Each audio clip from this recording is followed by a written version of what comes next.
महारानी की नौ बेटियां कितने संपन्न घरों में गई, जरा ध्यान से सुनिएगा। आप कहो तो मैं बेटियों के संतानों को भी बता सकूं। आप गिनते जाइएगा। देवहूति महारानी की 9 बेटियां, और 9 बेटियों का विवाह कहां कहां हुआ। देवहूति महारानी की सबसे बड़ी बेटी का नाम था कला, और कला नाम की बेटी का विवाह मारीची ऋषि के साथ हुआ, और उससे 2 पुत्र पैदा हुए, कश्यप और पूर्णिमा।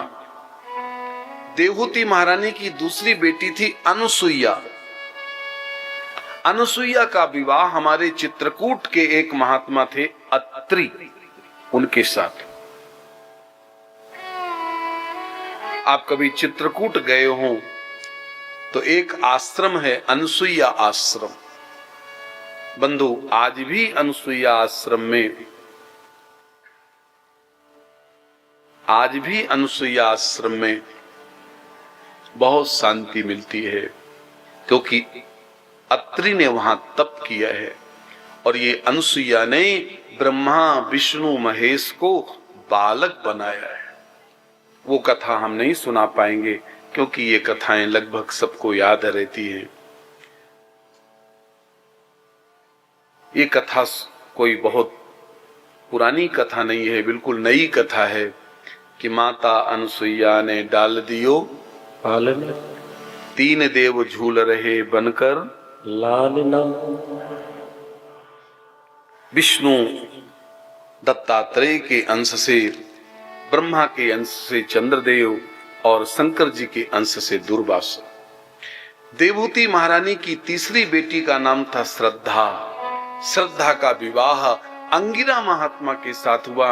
उससे 4 कन्या, सिनी, वाली, कुहू, राका, और 2 बेटा हुए, उतथ्य और बृहस्पति।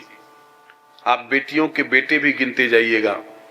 हविर्भू नाम की एक बेटी थी देवहूति की, इसका विवाह पुलस्त नाम की ऋषि के साथ हुआ, और उससे एक बेटा हुआ जिसका नाम था अगस्त, और अगस्त को एक बेटा हुआ जिसका नाम था विश्रवा। विश्रवा ने 2 विवाह किया, एक पत्नी का नाम था कैकेसी और एक पत्नी का नाम था इडबिडा। तो इडबिडा से एक पुत्र हुआ जिसका नाम था कुबेर, और कैकेसी से 3 पुत्र हुए, रावण, कुंभकर्ण और विभीषण। एक देवहूति की कन्या थी गति। गति का विवाह पुलह के साथ हुआ, जिससे 3 पुत्र हुए। एक बेटी का नाम था क्रिया देवहूति की, इसका विवाह क्रतु महात्मा के साथ हुआ। आप विश्वास करना, 60,000 बालखिल्य नाम के ऋषि उत्पन्न हुए। देवहूति महारानी की एक बेटी थी ख्याति, जिसका विवाह भृगु महात्मा के साथ हुआ। 2 पुत्र, 1 कन्या। कोई बेटी ऐसी नहीं है जिसको संतान ना हुई हो। देवहूति महारानी की एक बेटी थी अरुंधति। ये अरुंधति कौन है नहीं पता। अरे राम जी की गुरु माता। इनका विवाह वशिष्ठ जी के साथ हुआ। शायद आपको सूचना हो, जब हमारी सीता जी वनवास जाने लगी तो वशिष्ठ जी ने अपनी पत्नी से कहा, देवी सीता को आभूषण पहनाओ, वनवास जा रही है। तो अरुंधति के पास जो आभूषण थे वो सारे आभूषण सीता जी को पहना दिया। सीता सामने खड़ी हो गई। गुरुदेव ने अरुंधति को बुला के कान में धीरे से पूछा, अरुंधति क्या आभूषण कम थे क्या? आपने कुछ अंगों में सीता जी के आभूषण क्यों नहीं पहनाया?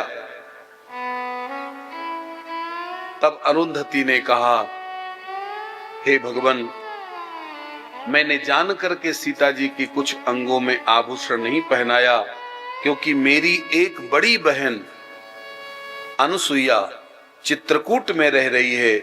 जब हमारी सीता चित्रकूट जाएगी तो अनुसुईया भी तो श्रृंगार करेगी। ये अरुंधति, चित्रकेतु आदि 26 पुत्र हुए।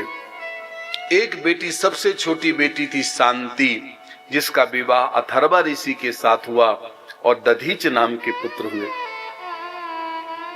मैं कभी कभी सोचा करता हूं कि 9 बेटियां जब अपने अपने बच्चों को लेकर नानी के घर में जाती होंगी तो नानी का क्या हाल होता होगा साहब।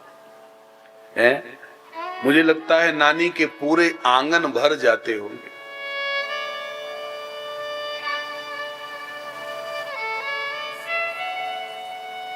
आहा, 9 बेटियों से पूरा परिवार, 9 बेटियों से पूरा परिवार भर गया। तब देवहूति महारानी ने भगवान से कहा, प्रभु अब हमें बेटी नहीं, अब हमें बेटा चाहिए। तब बंधु एक भगवान स्वयं बेटा बन करके देवहूति महारानी के पास आए और भगवान का नाम था कपिल। बोलिए कपिल भगवान की। आप लोगों ने बड़ी तेजी से जयकार किया, आपकी जयकार से मैं बहुत संतुष्ट हूं। जय श्री कपिल भगवान की। कपिल भगवान पधारे हैं। बंधु, कपिल भगवान ने सबसे पहले अपनी माँ को बुलाया है और माँ को सामने बिठाया है और माँ से कहा है, माँ अब तू बता क्या सुनना चाहती है। तो जो कपिल भगवान ने अपनी माँ को सुनाया है उस संवाद का क्या नाम है? कपिलोपाख्यान। क्या नाम? कपिलोपाख्यान, जिसको कहते हैं सांख्य शास्त्र। बंधु, कितने शास्त्र हैं? देखो भाई, यदि हिंदू हैं तो शास्त्र तो पता होना चाहिए ना। यदि हिंदू हैं तो पुराण पता होना चाहिए। यदि हम सनातनी हैं तो हमको वेद पता होना चाहिए। बंधु, हमारे यहाँ 6 दर्शन हैं। यदि हमसे कोई पूछे तो हम 6 दर्शन बता सके, तभी हम सनातनी हैं। खाली नारा लगाने से सनातनी नहीं होगा। हमें कम से कम अपने सनातन धर्म के ग्रंथों को तो पता होना चाहिए। बंधु, 6 दर्शन कौन कौन है? देखो, यहां कुछ लोग बैठे हैं जिन्हें पता है, हम व्यासपीठ से बता देते हैं। 6 दर्शन में सबसे पहला दर्शन का नाम है सांख्य शास्त्र। बंधु, सांख्य शास्त्र के जो आचार्य हैं वो भगवान कपिल हैं। दूसरे दर्शन का नाम है योग शास्त्र। योग शास्त्र के आचार्य हैं महर्षि पातंजलि। तीसरा है न्याय शास्त्र। न्याय शास्त्र के आचार्य हैं महर्षि गौतम। चौथा है वैशेषिक शास्त्र। वैशेषिक शास्त्र के आचार्य हैं महर्षि कणाद। बंधु, एक है मीमांसक शास्त्र, इसके आचार्य हैं महर्षि जैमिनी। भगवान कपिल अपनी मां से कहते हैं, मां तू ये बता क्या सुनना चाहती है। तो देखो, मां देवहूति कहती है, हे बेटा, हे प्रभु, मैं ये जानना चाहती हूं कि संसार में सच्चा सुख कहां है। क्योंकि तुम्हारे पिता ने मेरे को कामक विमान में बिठा करके भ्रमण कराया और दुनिया की मैं एक पहली स्त्री हूं। दुनिया की मैं एक पहली स्त्री हूं जो मैंने सुख भोगा है, लेकिन सारे सुख भोगने के बाद भी मैं ये पता नहीं कर पा रही हूं कि जगत में सच्चा सुख कहां है। तब महर्षि कपिल कहते हैं, मां, ये जीव अज्ञान बस जड़ वस्तु में आनंद खोजता रहता है। मां, आनंद जड़ में नहीं, आनंद चेतन में है। आनंद बाहर नहीं, आनंद अंदर है। ये जीव जीवन पर्यंत बाहर के आनंद को खोजता रहता है। मां, भगवत प्राप्ति के मां सैकड़ों उपाय हैं। ज्ञान मार्ग, ध्यान मार्ग, योग मार्ग, लेकिन मां सर्वोत्तम साधन है भक्ति मार्ग। श्रवणम कीर्तनम विष्णु स्मरणम पाद सेवनम अर्चनम वंदनम दास्य शक्य आत्मनिवेदनम। ये चित्त यदि भोगों में आसक्त है तो बंधन है, और ये चित्त यदि भगवान की तरफ आसक्त है तो इसी का नाम मां मोक्ष है। भगवान कपिल ने बहुत सुंदर सुनाया है, बहुत लंबा आख्यान है। अंत में भगवान कपिल गंगा सागर में लीन होते हैं और बंधु मां देवहूति को मोक्ष मिलता है। हर तीर्थ बार बार, गंगा सागर एक बार। महाराज मनु की दूसरी बेटी का नाम है आकुति। आकुति महारानी, आकुति का विवाह हुआ था रुचि प्रजापति के साथ। बंधु ध्यान से सुनिए, महाराज मनु की तीनों बेटियों की कथा सुन लेना चाहिए। अभी आपने देवहूति की कथा सुनी, अब महाराज मनु की दूसरी बेटी आकुति का विवाह रुचि प्रजापति के साथ होता है और उससे 2 संतान उत्पन्न होती हैं, यज्ञ और दक्षिणा। एक बार फिर से सावधान हो जाइए, यज्ञ भगवान की पत्नी का क्या नाम है? दक्षिणा देवी। इसीलिए आप लोग भगवान को दक्षिणा चढ़ाते, क्योंकि भगवान की पत्नी है दक्षिणा देवी।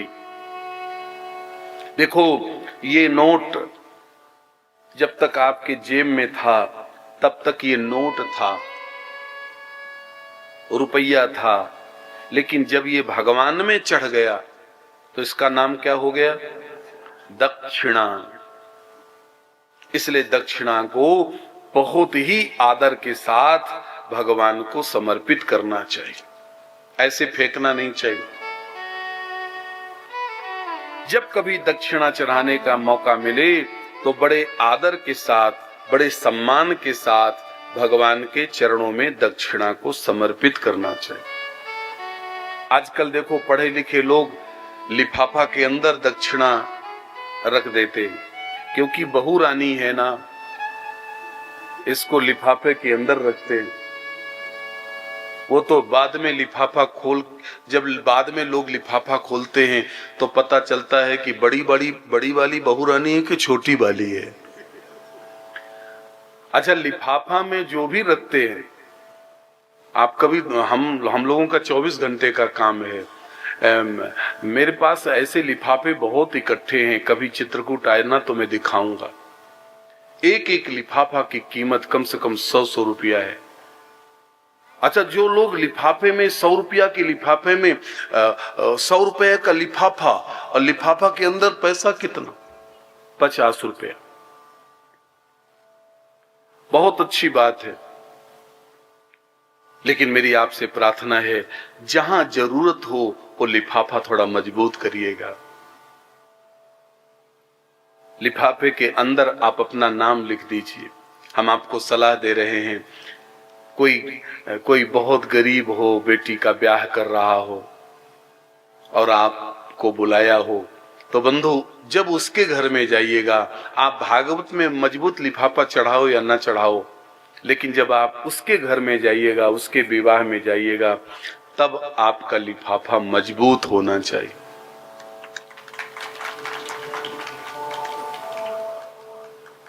थोड़ा ध्यान से देखना, जब आप उस लिफाफे को दे आओगे और अपना नाम अंदर लिख के आओगे और वो लिफाफा रखता जाएगा, और जब उसकी बेटी विदा हो जाती है तब वो अपनी पत्नी को कहता है, लाओ बैग लाओ, हिसाब करना है, क्योंकि टेंट वाला खड़ा है, हलवाई खड़ा है, सब लोग खड़े हैं पैसा लेने के लिए। अब मेरे पास तो पैसा है नहीं, बस यही बेटी के विवाह में जो लिफाफा आए हैं उसी को खोला जाए और हिसाब किया जाए। बंधु याद रखना, जब वो लिफाफे खोलता है और कोई ऐसा लिफाफा जिसमें बहुत ज्यादा पैसा रखा है, जब वो उसको पैसा देखता है तब वो लिफाफे में लिखा हुआ नाम पढ़ता है। अरे अमुक व्यक्ति ने इतना पैसा मेरी बेटी के ब्याह में दिया। बंधु याद रखना, आप कभी देखना, जब वो गरीब बाप नाम पढ़ता है तो उसके आंख में फट से आंसू आ जाएंगे, आंसू आ जाएंगे। और आंसू आकर पता क्या कहेगा, अरे राम राम, एक ही लिफाफे ने मेरी सारी समस्या समाप्त कर दिया। आह जब दिल से निकलेगी क्या समझते हो, खाली जाएगी। और वो जो फिर आशीर्वाद हमको देगा, वही आशीर्वाद हमारे जीवन में काम आएगा। यज्ञ भगवान की पत्नी का नाम है दक्षिणा देवी, इसलिए पूजा पाठ में बेटी के ब्याह में दक्षिणा देना चाहिए। इसके बाद एक बेटी थी महाराज मनु की प्रसूति। आज भी महाराज मनु की बेटियों को हम याद करते हैं, लेकिन हम भूल जाते हैं। आज भी हम महाराज मनु की बेटी को याद करते हैं। आप सच बताइए, जब किसी हॉस्पिटल में हम जाते हैं और जहां जच्चा बच्चा रहते हैं, जहां मतलब डिलीवरी होती है, बच्चा पैदा होता है, हॉस्पिटल में उस कक्ष का नाम क्या होता है? अरे उस कक्ष का नाम होता है प्रसूति कक्ष। ये प्रसूति कौन है? ये प्रसूति महाराज मनु की बेटी है। आज भी महाराज मनु की बेटी का नाम लेकर जब डॉक्टर ऑपरेशन करता है तो बंधु सानंद पूर्वक बालक का जन्म हो जाता है। महाराज प्रसूति का विवाह महाराज दक्ष के साथ हुआ है। महाराज दक्ष को 16 कन्या हुई हैं। 16 कन्या में 13 कन्याओं का विवाह धर्म के साथ हुआ है। एक कन्या जिसका नाम स्वाहा था, उसका विवाह अग्नि भगवान के साथ हुआ है। एक कन्या स्वधा थी, उसका विवाह पितरों के साथ हुआ है। और जब से सबसे छोटी एक कन्या थी जिसका नाम महारानी सती था, उसका विवाह महादेव जी के साथ हुआ है। बस यही कथा आप लोगों को आज सुनना है और इसी कथा को सुनकर आज कथा का विश्राम होगा। तो आइए सब लोग इस कथा को सुनने की तैयारी बनाइए। बड़ी महत्वपूर्ण कथा है। कुरुक्षेत्र की पावन भूमि में गीता जी का जन्म हुआ है।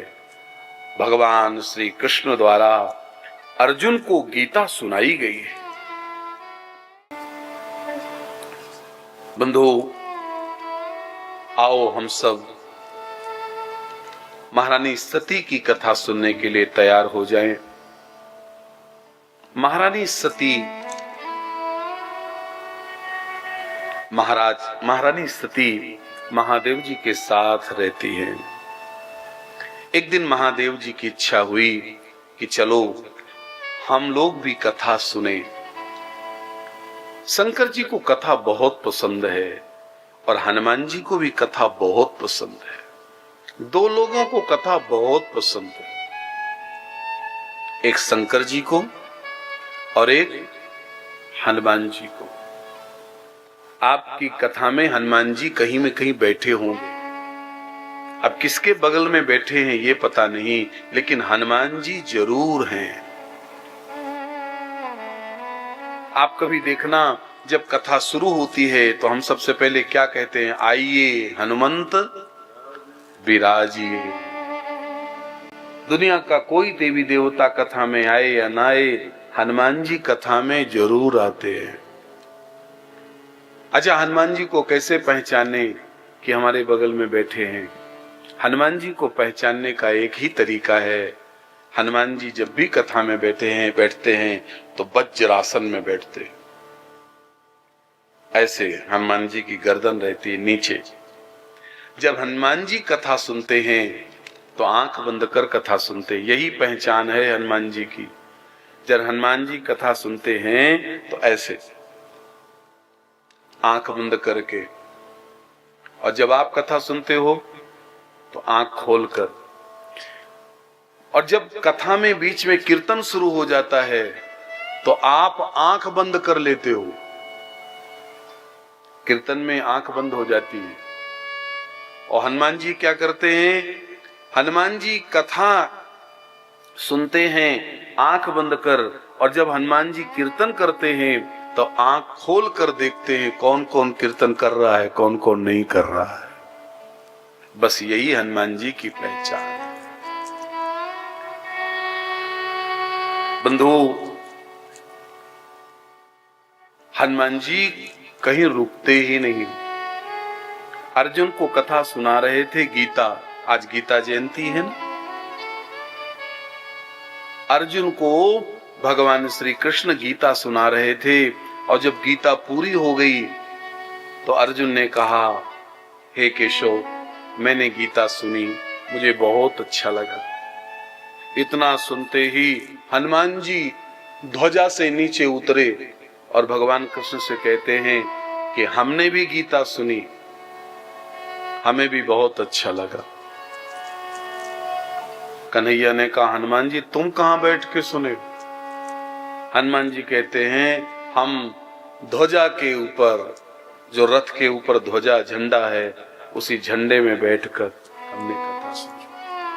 भगवान ने कहा, आपने गलत किया हनुमान जी, कथा कभी ऊपर बैठ के नहीं सुनना चाहिए, कथा कभी बहुत नजदीक बैठ के नहीं सुनना चाहिए, कथा बहुत दूर बैठ के नहीं सुनना चाहिए, कथा पीछे बैठ के नहीं सुनना चाहिए, अपराध बनता है।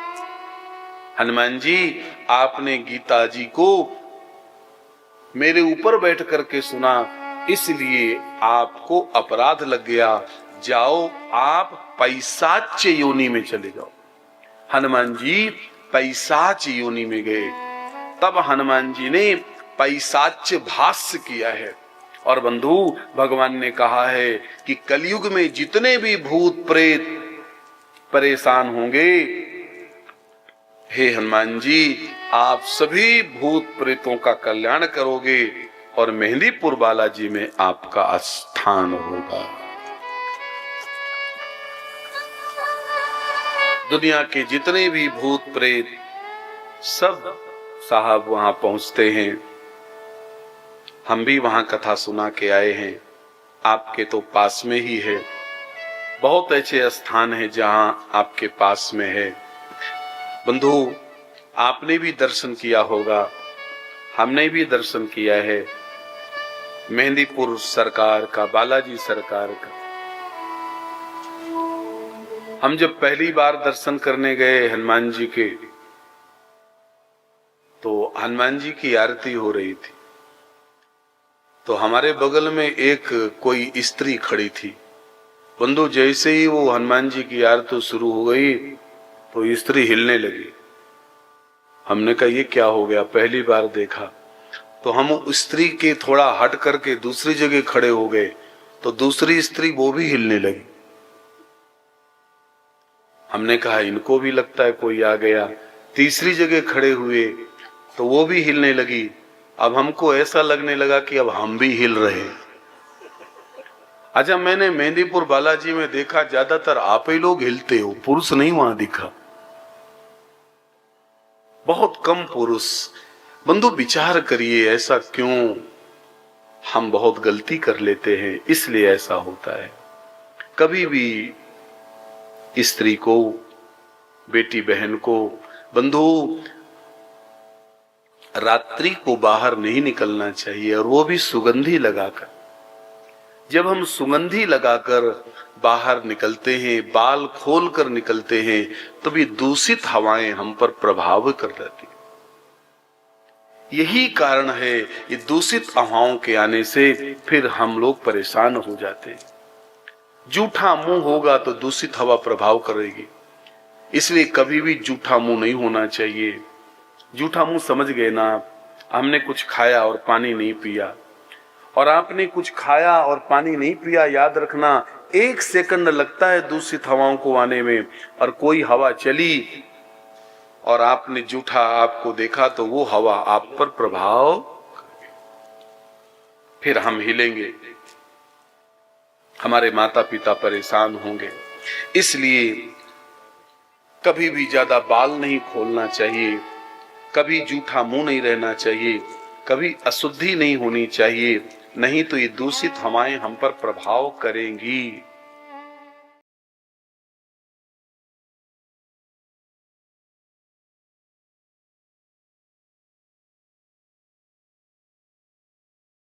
आनंद टीवी से जुड़ने के लिए आप हमें व्हाट्सएप करें 9277395752 पर।